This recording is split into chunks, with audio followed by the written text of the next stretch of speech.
सगळ्यांना नमस्कार. माझं नाव पंकज मुळे. आजच्या व्हिडिओमध्ये आपण पाहणार आहेत की अशा कुठल्या सेक्टरमध्ये आत्ता जर आपण इन्व्हेस्टमेंट केली तर येणाऱ्या काळामध्ये मोठी अपॉर्च्युनिटी आहे. अशा कुठल्या न्यू एज कंपन्या आहेत की ज्यांचं बिझनेस मॉडेल सगळ्यांपेक्षा वेगळं आहे. येणाऱ्या काळामध्ये त्या कंपन्या मल्टीबॅगर बनू शकतात. तर या कंपन्या या सेक्टरला शोधण्याचा प्रयत्न या व्हिडिओमध्ये करूया.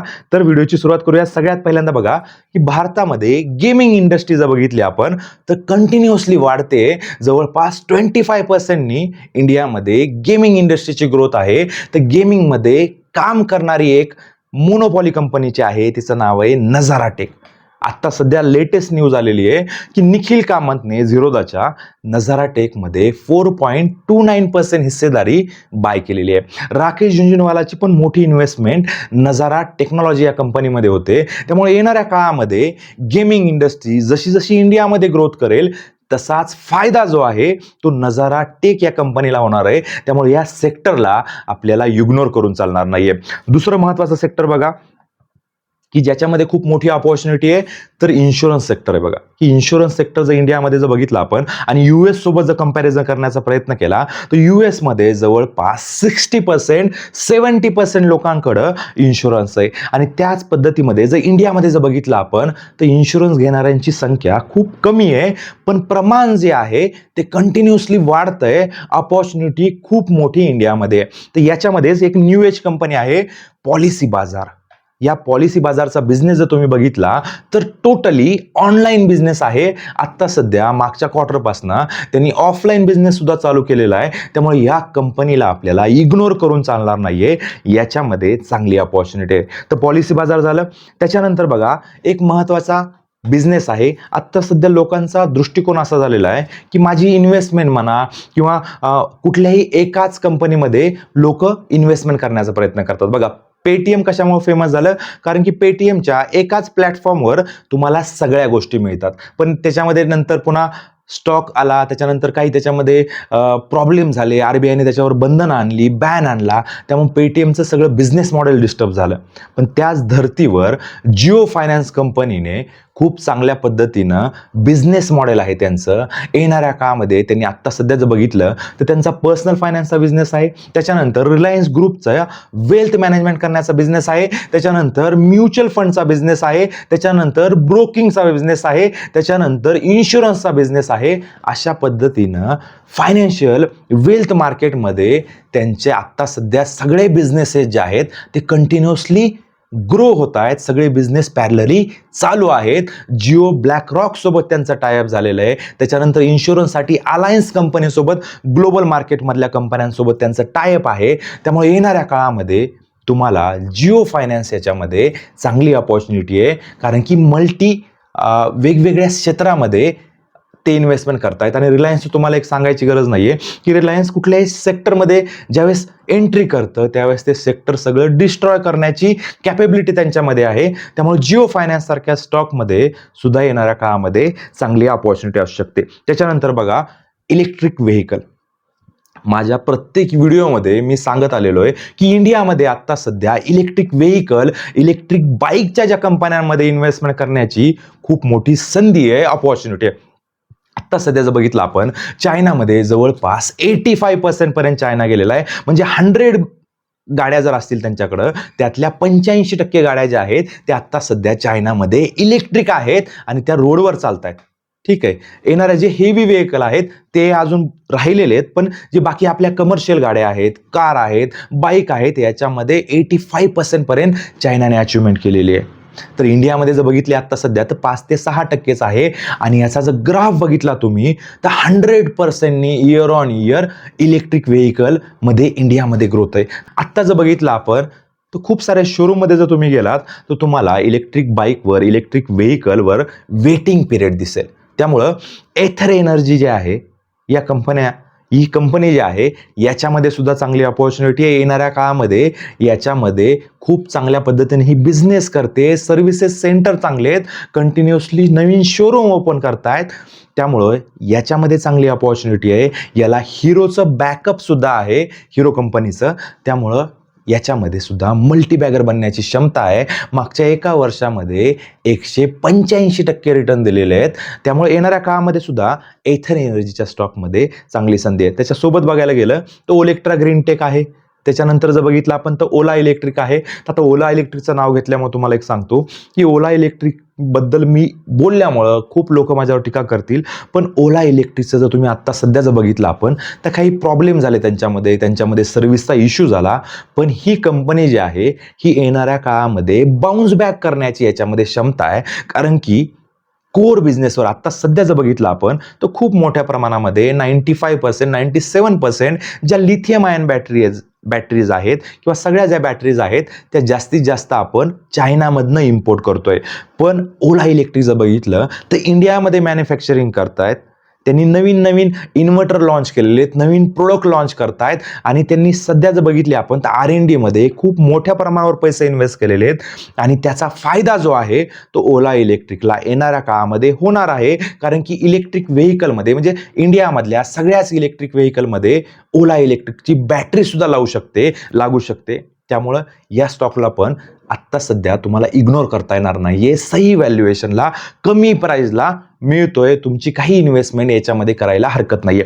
त्याच्यानंतर बघा की बँकिंग इंडस्ट्री जर बघितली आपण फायनान्शियल मार्केटमध्ये तर खूप चांगल्या पद्धतीनं बँकेनं म्हणजे रिटर्न दिलेले आहेत आजपर्यंत. जसं की ICICI बँक आहे, ॲक्सिस बँक आहे, HDFC बँक आहे, यांच्या स्टोऱ्या झालेल्या आहेत. हे मल्टीबॅगर स्टॉक झालेले आहेत. पण त्यात जर नवीन जर बघितली आपण तर IDFC फर्स्ट बँक जर बघितली तर मागच्या 3 ते 4 वर्षामध्ये या स्टॉकनी काहीही रिटर्न दिलेलं नाहीये. कशामुळे दिलेलं नाहीये? कारण की पूर्ण इंडियामध्ये एक्सपान्शन चालू आहे. म्हणजे यांचं जे गव्हर्नन्स आहे यांच्यामध्ये जे सुधारणा होत आहेत त्या सगळ्या सुधारणा आता झालेल्या आहेत. त्यामुळे येणाऱ्या काळामध्ये या बँकेमध्ये सुद्धा ऑपॉर्च्युनिटी आहे. रूरल एरियामध्ये जे स्मॉल स्केलवाल्या ज्यांचे बिझनेस आहेत, जे रिटेल लोन आहेत याच्यामध्ये चांगल्या पद्धतीची ग्रोथ चालू आहे. कासा मेंटेन आहे, कंटिन्युअसली रेव्हेन्यू वाढतोय. तर याच्यामध्ये सुद्धा येणाऱ्या काळामध्ये हा स्टॉक मल्टीबॅगर होण्याची क्षमता आहे. बघा प्रॉब्लेम काय होतो माहिती आहे का, की एखाद्या कंपनीमध्ये ज्यावेळेस इन्व्हेस्टर लोकांना त्या कंपनीचा ग्रोथ दिसतोय, त्या कंपनीचा रेव्हेन्यू वाढताना दिसतोय, त्याच्यामध्ये त्यांना अपॉर्च्युनिटी दिसली की त्या स्टॉकची जी प्राइस आहे ती येणाऱ्या 1 ते 2 महिन्यामध्येच लगेच वाढते. म्हणजे तो डबल होऊ शकतो, टिबल सुद्धा होऊ शकतो. त्यामुळं या बँकेच्या स्टॉकमध्ये तुम्ही इन्व्हेस्टमेंट करू शकता. त्याच्यानंतर बघा सगळ्यात महत्त्वाची गोष्ट काय आहे की आत्ता सध्या जर बघितलं आपण तर झोमॅटो म्हणा, स्विगी म्हणा, म्हणजे ऑनलाईन ऑर्डर करण्याचं प्रमाण जे आहे इंडियामध्ये ते खूप मोठ्या प्रमाणावर वाढलेलं आहे. तुम्ही जर बघितलं असेल तर कंटिन्युअसली आपण सुद्धा आपल्या लाईफस्टाईलमध्ये सुद्धा रूरल एरियामध्ये सुद्धा आता झोमॅटो, स्विगी चालू झालेलं आहे. त्यामुळे यांचा बिझनेस जो आहे तो कंटिन्युअसली वाढतोय आणि यांचे जे मार्जिन्स आहेत ते पण प्रत्येक क्वार्टरमध्ये सुधारतायत. या कंपन्या आता लॉसमधनं प्रॉफिट मेकिंग झालेल्या आहेत. झोमॅटोच्या बाबतीमध्ये जर बोलायचं झालं तर झोमॅटोने ब्लिंकिटला बाय केलं. बघा आत्ता सध्या जर बघितलं आपण तर झोमॅटोपेक्षा ब्लिंकिटमध्ये जास्त प्रमाणामध्ये ते नफा कमवत आहेत. त्यामुळे येणाऱ्या काळामध्ये सुद्धा झोमॅटोमध्ये तुम्हाला इन्व्हेस्टमेंट करण्याची संधी आहे. हा बिझनेस सुद्धा येणाऱ्या काळामध्ये मोठा बनू शकतो, मल्टीबॅगर होऊ शकतो. त्याच्यानंतर बघा नवीन एक कंपनीचा स्टॉक आला होता मागच्या 6 महिन्यापूर्वी, ग्रो. तुम्हाला माहित असेल इंडियाची लीडिंग ब्रोकर कंपनी आहे. आत्ता सध्या जर बघितलं आपण तर इंडियामध्ये दरवर्षी जर बघितलं तर कंटिन्युअसली शेअर मार्केटमध्ये इन्व्हेस्टमेंट वाढते, म्युच्युअल फंडमध्ये इन्व्हेस्टमेंट वाढते आणि त्याचा इनडायरेक्टली जो फायदा आहे या ब्रोकिंग कंपनीला होतोय. स्टॉक मार्केट वर जरी असेल, स्टॉक मार्केट डाऊन जरी असेल, म्युच्युअल फंडने परफॉर्म केलं तरी नाही केलं तरी फायदा जो होणार आहे तो या ग्रो कंपनीला होणार आहे. त्यामुळं येणाऱ्या काळामध्ये बिझनेस मॉडेल चांगला आहे, याच्यामध्ये सुद्धा तुम्ही इन्व्हेस्टमेंटचा विचार करू शकता. त्याच्यानंतर बघा लेन्सकार्ट. मागच्या एका महिन्यापूर्वी लेन्सकार्टवर खूप मोठ्या प्रमाणावर टीका करण्यात आली होती. कारण की हिंदू विरोधी त्यांनी जे कंप्लायन्स केले होते त्या कंप्लायन्सवर विरोध झाला होता. पण ॲक्च्युली जर आपण बिझनेस मॉडेलचा जर विचार करायचा प्रयत्न केला, आपण मोठ्या मोठ्या सिटीमध्ये आता आमच्या इकडं जर बघितलं तर लातूरसारख्या सिटीमध्ये सुद्धा लेन्सकार्ट आलेलं आहे आणि त्या दुकानावर, त्या शॉपमध्ये ज्यावेळेस आपण जातो तिथं तुम्हाला जी गर्दी दिसते त्याच्यावरूनच कळतं की लोक लेन्सकार्टचे चष्मे म्हणा किंवा यांचा जो बिझनेस आहे तो लोकांना आवडतोय, यांची क्वालिटी आवडतीये. त्यामुळे या कंपनीला सुद्धा येणाऱ्या काळामध्ये चांगली अपॉर्च्युनिटी आहे. त्यानंतर बघा, इंडियामध्ये जर बघितलं, तुम्हाला मी सांगितलं की स्टॉक मार्केटमध्ये इन्व्हेस्टमेंट करण्याची संख्या दरवर्षी कंटिन्युअसली वाढते. तर याचा डायरेक्टली फायदा कोणाला होतो? CDSLला होतो, NSDLला होतो. त्यामुळे CDSL सारख्या स्टॉकमध्ये ज्यावेळेस आपण अकाउंट ओपन करतो, आपण ज्यावेळेस शेअर बाय करतो, हे जमा होत असतात डिपॉझिटरीकडे. त्यामुळे CDSL सारख्या स्टॉकमध्ये सुद्धा चांगली अपॉर्च्युनिटी आहे. आत्ता सध्या जर बघितलं आपण तर इंडियामध्ये तर 5 ते 6% इन्व्हेस्टमेंट आहे स्टॉक मार्केटमध्ये. अजून खूप मोठ्या प्रमाणावर लोक येणार आहेत. म्युच्युअल फंडमध्ये जर बघितलं आपण तर आता सध्या कंटिन्युअसली SIP वाढते. जवळपास 32,000 SIP पर्यंत गेलेला आहे नंबर, मंथली SIP. आणि AUM जर बघितलं आपण तर जवळपास 81 लाख करोड रुपीज पर्यंत AUM गेलेला आहे. त्यामुळे याच्यामध्ये सुद्धा अपॉर्च्युनिटी आहे. त्याच्यानंतर बघा, सेमीकंडक्टर हे सगळ्यात महत्त्वाचं सेक्टर आहे. सेमीकंडक्टर म्हणजे काय बघा, की प्रत्येक इलेक्ट्रिक डिव्हाइसमध्ये एक चिप असते, त्याच्यावर ते डिव्हाइस चालत असतं, त्याला आपण सेमीकंडक्टर म्हणतो. आणि सेमीकंडक्टरचा हब बघितला आपण तर तैवान आहे. पण आत्ता सध्या जर बघितलं आपण तर कोरोनामध्ये त्या पद्धतीचं सगळ्या देशांमध्ये लॉकडाऊन झालं, सगळे इम्पोर्ट एक्सपोर्ट बंद झाले. त्यामुळं मॅन्युफॅक्चरिंग म्हणा, प्रत्येक इलेक्ट्रिक वस्तूमध्ये लागणारी जी इलेक्ट्रिक चिप आहे ते मिळणं मुश्किल झालं. त्यामुळे सगळीकडं प्रॉब्लेम आला होता. कम्प्युटर मॅन्युफॅक्चरिंगमध्ये प्रॉब्लेम आला, मोबाईल मॅन्युफॅक्चरिंगमध्ये प्रॉब्लेम आला. त्यामुळे गव्हर्नमेंटनी याच्यावर सोल्युशन म्हणून इंडियामध्ये सेमीकंडक्टर बनवण्याचे प्लांट टाकण्यासाठी खूप मोठ्या प्रमाणामध्ये सबसिडी म्हणा, बोनसेस जाहीर केले, त्याला प्रमोट केलं. आणि त्याचा फायदा जो आहे या सेमीकंडक्टर बनवणाऱ्या कंपन्यांना होणार आहे. केन्स टेक्नॉलॉजी आहे, CG पॉवर आहे. मागच्या काही दिवसामध्ये CG पॉवरने खूप चांगल्या पद्धतीचे रिटर्न दिलेले आहेत.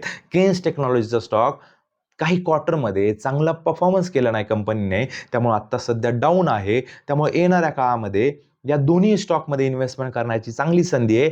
त्यातले त्यात केन्स टेक्नॉलॉजी जी कंपनी आहे याच्यामध्ये चांगल्या पद्धतीचं पोटेन्शियल आहे. त्याच्यामुळे याच्याकडे तुम्ही बघू शकता. फार्मामध्ये जर बघायचा प्रयत्न केला, आत्ता सध्या ज्या कंपनीचा बिझनेस मॉडेल चांगलं आहे, जी कंपनीचे बिझनेस करण्याचा तरीका वेगळा आहे, तर ती आहे मॅनकाइंड फार्मा. मागच्या 2 वर्ष आधी IPO आल्यापासून कंपनीने चांगल्या पद्धतीचं रिटर्न दिलेलं आहे. पण कंपनीमध्ये मल्टीबॅगर होण्याची, कंपनीची व्हॅल्यू जी आहे 200%, 300% वाढण्याचं जे पोटेन्शियल आहे या मॅनकाइंड फार्मामध्ये. त्यामुळं याच्याकडे तुम्ही इन्व्हेस्टमेंटच्या पर्पजनं बघू शकता. तर तुमच्या पोर्टफोलिओचा ॲनालिसिस करायचा असेल, तुमच्या पोर्टफोलिओमध्ये कुठल्या कुठल्या कंपन्या तुम्ही बाय केलेल्या आहेत याच्याबद्दल जर तुम्हाला आउटपुट पाहिजे असेल, तर तुम्ही खाली दिलेल्या नंबरवर SMS करू शकता, व्हॉट्सअप करू शकता. ज्या लोकांना म्युच्युअल फंडमध्ये इन्व्हेस्टमेंट करायचे, कुठल्या फंडमध्ये इन्व्हेस्टमेंट करायला पाहिजे, डेट कुठली करायला पाहिजे, ॲसेट ॲलोकेशन कशा पद्धतीचं असलं पाहिजे, त्याही लोकांनी खाली दिलेल्या नंबरवर तुम्ही SMS करू शकता, कॉल करू शकता. अशाच नॉलेजेबल कॉन्टेंटसाठी चॅनलला तुम्ही जरूर सबस्क्राईब करा. कुठल्या कंपनीचं फंडामेंटल ॲनालिसिस करायचं असेल तर त्यांनी कमेंटमध्ये त्या कंपनीचं नाव टाका, मी त्यांना लगेच रिप्लाय देण्याचा प्रयत्न करेल. इन्व्हेस्टमेंट करण्याच्या आधी तुमच्या फायनान्शियल ॲडवायझरचा सल्ला घेणं महत्त्वाचं आहे. पूर्ण विचार करून तुम्ही इन्व्हेस्टमेंट केली पाहिजे. कुठल्याही प्रकारची मोठी रक्कम आपल्याला एकदाच या स्टॉकमध्ये इन्व्हेस्टमेंट करायची नाही आहे. आपल्याला कधीही इन्व्हेस्टमेंट करायची असेल ना, तर ती आपल्याला टप्प्याटप्प्याने करायचे, SIPच्या फॉर्मॅटमध्ये करायचे, थोडी थोडी अमाऊंट इन्व्हेस्टमेंट करायची. बघा, आता नॉर्मली बघायला गेलं, समजा मला एथर एनर्जीमध्ये अपॉर्च्युनिटी वाटते, ही कंपनी मोठी होऊ शकते असं मला वाटतंय, तर मी काय करणार, लगेच उद्याच्या दिवशी लगेच 1 लाख रुपयाची एथर एनर्जी घेणार नाहीये. मी काय करेल, सुरुवातीला 10,000 रुपयाच्या याच्यामध्ये इन्व्हेस्टमेंट करेल. ठीक आहे. त्याच्यानंतर प्रत्येक डीपला, प्रत्येक वेळेस 4%, 5%, 6% ज्यावेळेस स्टॉक डाऊन होईल त्यावेळेस मी परत त्याच्यामध्ये 10,000 इन्व्हेस्ट करेल. त्याच्यानंतर अजून एकदा जर डाऊन झाला त्यावेळेस मी 5,000 इन्व्हेस्ट करेल. अशा पद्धतीनं ते स्टॉक जो आहे तो त्याच्यामध्ये मी कंटिन्युअसली हळूहळू टप्प्याटप्प्याने इन्व्हेस्टमेंट माझी वाढवत राहील.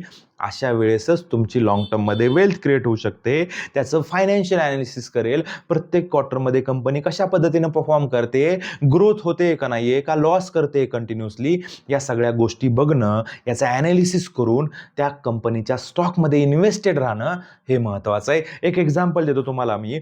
34,000 रुपीज इन्व्हेस्टमेंट केले होते 3 वर्षाआधी बॉम्बे स्टॉक एक्सचेंजमध्ये. आज जर व्हॅल्यू बघितली आपण तर 5.5 लाख रुपयाच्या वर व्हॅल्यू गेलेली आहे. मागच्या व्हिडिओमध्ये आहे, माझ्या माय पोर्टफोलिओचा व्हिडिओ एक आहे, तुम्हाला बघायला मिळेल. याच्यामध्ये तुम्ही बघू शकता की कशा पद्धतीने स्टॉक सिलेक्शन केलेलं आहे, कुठल्या स्टॉकमध्ये मी किती इन्व्हेस्टमेंट केलेली आहे आणि आत्ता सध्या त्याची व्हॅल्यू किती आहे. त्यामुळं पोर्टफोलिओ बनवल्यानंतर त्या कंपनीमध्ये इन्व्हेस्टेड राहणं, लाँग टर्मचा विचार करणं हे महत्त्वाचं असतं. प्रॉफिट झालं की लगेच त्याला विकून दुसऱ्या कंपनीमध्ये इन्व्हेस्टमेंट करण्यामध्ये काही लॉजिक नसतं. पोर्टफोलिओमधल्या त्या स्टॉकमध्ये इन्व्हेस्टेड राहून जेवढे आपण पैसे कमवू शकतो ना, तेवढे आपण ट्रेडिंग करून किंवा स्विंग ट्रेडिंग करून किंवा इंट्राडे करून अशा कुठल्याही माध्यमातून कमवू शकत नाहीये.